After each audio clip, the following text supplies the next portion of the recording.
იმედი მაქვს მალე ტევ პირველი გუბაზიჩს, გუბაზის ბიჭს, მილიონერობიჩს და პოზიტივის ქარდებს არ გამოაწყობს თავის გვერდზე. არა უშავს, იმუნიტეტი გამომუშავებული მაქვს. თუმცა ეს მირჩევნია იმას, დღეს რასაც კერავთ.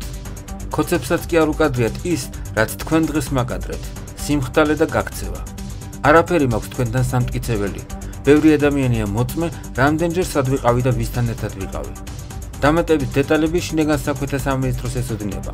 ოხრად კამერებია და ისეთი მონდომებულები ხართ, ჩემი ლოკაციების დასადგენად აუცილებლად მოგაწვდიან. რატომ არ იყო კოორდინაცია? რატომ წარიმართა მოვლენები ისე როგორც წარიმართა? ეს აუცილებლად გაირკვევა და ბევრ დეტალს მოეფინება ნათელი. თავად ორგანიზატორები მათი ოჯახის წევრები საუბრობენ გეგმის არევაზე, ღალატზე, გადაგდებაზე.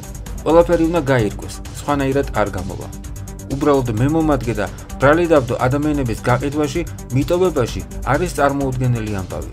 ცხოვრებაში კაცი არ გამიყიდია, ჩემი კი არა სხვისი პარტიის ლიდერების დაჭერის დროს მივსულვა.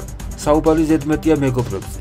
დანარჩენი რა როგორ წარიმართა, რა იყო საწყისი გეგმა, ვინ არიან ის გავლენიანი ადამიანები, ვინც დააღალატა, იმედი მაქვს რომ მალე გავიგებთ.